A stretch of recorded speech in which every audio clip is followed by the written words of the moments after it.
pessoal, tudo bem? Então, aqui, professora Julice Salvani, e hoje eu vou falar para vocês sobre a perspectiva teórica dos ecologistas populacionais nas organizações, mais uma das tantas teorias organizacionais de administração de empresas que a gente está vendo neste semestre, né? Então, bom, essa é uma perspectiva que não é exatamente uma perspectiva muito comum, né? Ela não é uma das abordagens mais utilizadas para pensar administração de empresas ou administração pública e social, né? Ela é uma abordagem que se consolidou dentro do quadro das perspectivas organizacionais como de suma importância, e a gente vai entender por quê, né? Ela avança em algumas questões importantes ali da lógica das teorias organizacionais nessa dimensão funcionalista, né? E, portanto, ela vem a contribuir com o debate, mas ela está longe de ser uma perspectiva que tem alguma centralidade. No entanto, né, contemporaneamente, então, ela passou a ser usada por uma série de analistas, sobretudo que vinham pensando esses aspectos da tecnologia. Então, se fala muito hoje, por exemplo, em ecossistemas de startups, né? Então, esses fundamentos que tendem a aglutinar, a organizar ali as populações de organizações, eles são aspectos que, de alguma maneira, direta ou indireta, derivam dessa lógica, tá? Então, eu tenho nos ecologistas também, assim como tinha lá na perspectiva dos sistemas abertos, uma analogia com os organismos vivos, e no caso aqui com as biologistas, né? Então, assim, eles entendem as organizações como um organismo vivo que pertence a uma população, né? Da mesma maneira como os biólogos lá vão categorizar as espécies. Então, eu teria ali as populações de organizações, né? E eles vão analisar algumas coisas como a capacidade dessa organização se adaptar ali dentro dessa população, a perspectiva de ela, portanto, se manter viva no meio dessa organização, e vão olhar os nichos organizacionais. Então, esses são alguns dos conceitos que a gente vai estudar por agora, tá? O que é interessante de destacar é como é que essas organizações vão ser pensadas. Porque, bom, as organizações elas vão ser estruturadas dentro de populações, e essas populações elas precisam, de alguma forma, corresponder a um conjunto de organizações que tenham um grau de competição entre si. Então, não é a gente categorizar essa organização enquanto um setor, por exemplo, né? Às vezes a gente fala em setores, mas é diferente de a gente estar falando em populações de organizações. Eu vou dar um exemplo para vocês. Eu posso ter, dentro do setor têxtil, por exemplo, né, de produção do vestuário, organizações que não vão necessariamente ser impactadas por alguma mudança, né? Por exemplo, eu tenho a produção de vestimentas de EPI. Isso está dentro do vestuário. Esse é de um setor de vestuário. Essas empresas todas, quando tiver uma transformação normativa, né, legal, por exemplo, na composição de roupas, agora lá se designou numa NBR que essa roupa ela não vai mais ser uma roupa comum, ela vai ser uma roupa anti-chamas para a pessoa trabalhar. Então, o EPI, a composição da roupa mudou. Isso não vai ter impacto nenhum nas pessoas que também são do setor de vestuário, mas que comercializam blusinhas, tá? Agora, se tiver alguma mudança na legislação em relação à importação de blusinhas, todas as empresas que competem ali para a venda de blusinhas vão ser impactadas, mas essa empresa que também é do setor do vestuário, mas que faz EPI, por exemplo, ela não será impactada. Então, para as organizações serem consideradas da mesma população, é interessante que elas tenham esse aspecto em comum de como é que elas vão competir, né? De que maneira competem. Bom, eles vão enfatizar muito aspectos que tendem a levar ao isomorfismo organizacional, ou seja, que essa empresa, de alguma maneira, permaneça sem grandes movimentações ou sem condições de se movimentar. Para eles, esse isomorfismo, diferente do que a gente vai ver depois na perspectiva institucional, ele tem até certo caráter interessante. Então, assim, ele de alguma forma ele é desejável. Por quê? Se essas organizações se assemelham entre si, é muito mais fácil de eu categorizar elas em tese e de eu tentar encontrar um mote comum para elas seguirem um certo padrão de adaptação e, portanto, não morrerem, né? Em tese, porque na prática, na verdade, é um conjunto tão plural, né? Tão amplo de variáveis que, às vezes, a gente acha que isso não é uma coisa exatamente possível, mas, em tese, eu ter um conjunto de organizações que se parece faria com que eu conseguisse sistematizá-las, organizá-las de maneira mais adequada, tá? E aí eles descrevem, aí é um avanço em relação a perspectivas anteriores, né? Há um descritor de o que eles chamam de pressões inerciais externas e internas que vão contribuir para essas empresas se manterem isomórficas, né? Para que elas não mudem, isso seja para o bem ou para o mal. Ou seja, de alguma forma é bom elas não mudarem no sentido de elas poderem ser categorizadas de maneira mais assertiva entre elas, né? Por outro lado, a dificuldade dela de mudança faz com que ela não consiga se adaptar, e se ela não conseguir se adaptar, assim como a teoria lá da evolução das espécies, né? Aquele organismo que não consegue se adaptar, ele simplesmente morre. Então, elas vão ter uma série de restrições que vão dificultar essa adaptação delas, né?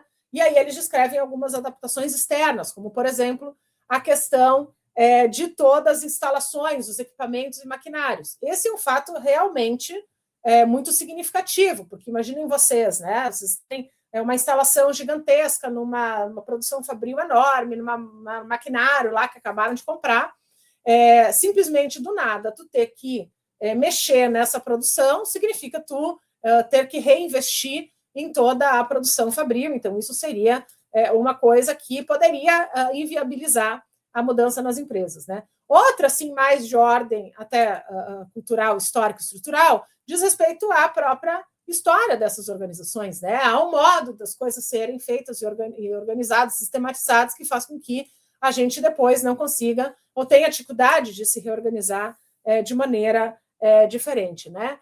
Quanto às restrições internas, uma que me chama muita atenção é essa questão das barreiras fiscais e legais. Eu acho que essa é uma perspectiva que nos leva facilmente a discutir esses aspectos, o que é muito interessante quando a gente pensa em uma série de setores produtivos, né? Por exemplo, a gente vai analisar a questão da produção artesanal de cervejas, né? Restrições de forma a criar uma série de etapas, né, na produção de cerveja. Olha, tem que ter um espaço que é de tal e tal tamanho, e que não tenha construções por perto, que tenha seja tudo do material tal, né, que normalmente é feito lá em alumínio. Então, eu preciso ter uma série de produtos químicos e tem que ter um controlador que é o profissional X, e aí passa por tal uma inspeção, e isso tem que ter uma altura mínima tal, né, e tem que ser armazenado de tal maneira, e tem que ser... Então, enfim, toda a questão de produção, né, que vai condicionar a produção de certo item, né, por um lado é muito interessante, porque a gente não quer comprar uma cerveja estragada e ter um prejuízo, ou passar mal, ou né, qualquer outra coisa, mas acaba sendo um empecilho para quem produz, né? Então, eu tenho uma série de exigências que são barreiras legais, vai fazer com que, daqui a pouco, pessoas que estavam produzindo de maneira um pouco mais artesanal, analógica, elas não consigam se adaptar àquele modelo, e eu tenho uma padronização desses produtos que vem a ser algo bastante curioso, né? Então, esses nichos, né, de organizações, eles vão representar, na verdade, certas situações mais ou menos favoráveis para que as empresas possam se constituir, né? Então, se eu tenho um espaço que é favorável para a minha organização se colocar, ela tenderá a ter uma possibilidade de adaptação mais tranquila, né? Agora, se ela tem uma dificuldade de entrar nesse espaço, ela vai ter que pensar de maneira mais estratégica como é que ela vai se manter, né? Porque, afinal de contas, num lugar que não é um ambiente propício, né, para ela se desenvolver, ela vai ter que criar outras estratégias para conseguir colocar e emplacar o seu produto, o seu serviço dentro de um espaço que não está exatamente consolidado. O que está exatamente consolidado, ela vai ter que lidar com a concorrência, né? E essa concorrência, ela vai levar em conta uma série de questões que são questões de contingência, né? Questões externas e que vão mudar, e aí dentro desse contexto dos sistemas abertos, essas questões externas vão mudar e vão ser significativas, né, ao olhar das empresas, que vão ser sensíveis a todas essas mudanças, né?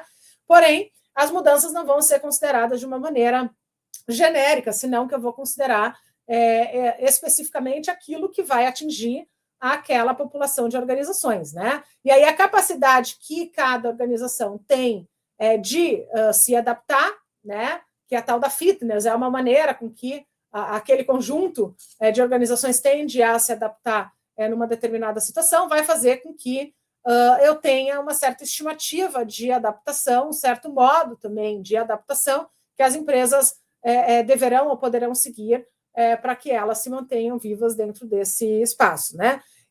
Eu tenho um estudo de caso, né, que é de um artigo, de um caso que foi conduzido sobre o varejo de pneus na Bahia, que eu acho que é extremamente interessante, que é ilustrativo disso tudo que a gente está falando, né? Então, foi feito um estudo sobre a venda de varejo de pneus na Bahia. E aí, eles olharam qual era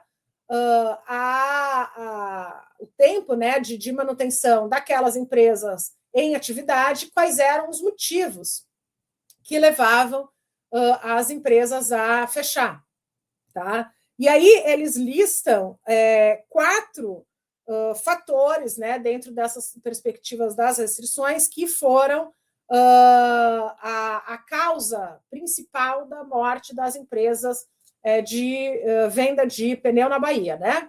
E o primeiro fator que eles identificaram nessa pesquisa, e agora, né, prestem atenção, porque esse é um fator extremamente importante, o fator de maior responsabilidade da morte das empresas era nada mais do que a escolaridade do administrador. Então, os administradores com um grau de escolaridade maior tendiam a deixar essas empresas abertas por mais tempo. Então, notem que vocês não estão estudando a administração na URGS à toa, senão que a gente tem um motivo de perpetuação maior das empresas em razão do nível de escolaridade desse gestor, que faz toda a diferença. Tá? Então, viva nós.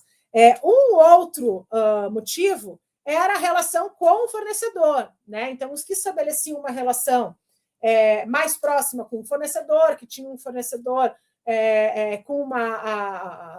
com toda uma negociação melhor estruturada, mais frequente, ou que conseguiam barganhar valor entre os fornecedores, acabava tendo uma condição de competição melhor em relação à concorrência, tá? Uma outra coisa muito interessante, daí diz respeito sobre a análise desse cenário em que esta organização está inserida, então, a este cenário que é ao redor dessa organização, dizia sobre o PIB médio da cidade.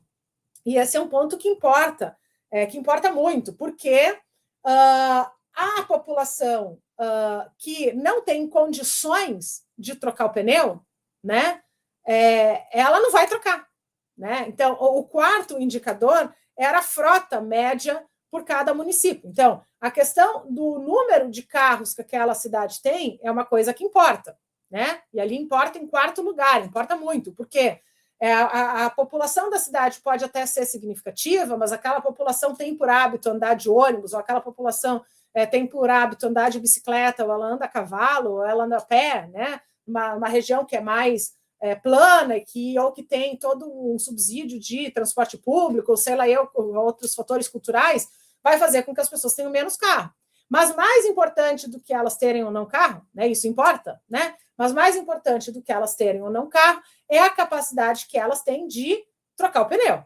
Porque não adianta elas terem carro e não terem dinheiro para comprar o pneu, porque elas vão andar com o pneu careca, né? Então, a questão do PIB daquela população acabava influenciando também para a manutenção, por exemplo, dessa organização dentro desse sistema. Bom, teríamos muitas coisas para falar sobre esse assunto, mas eu espero ter dado, neste momento, alguma pincelada sobre a perspectiva dos ecologistas populacionais e contribuído um pouco com o debate para aprimorar ainda mais as suas discussões na relação da leitura com texto e outras coisas que vão ser tratadas em aula e as questões que vocês têm a elaborar e tudo mais. E é isso. E um beijo e até a próxima.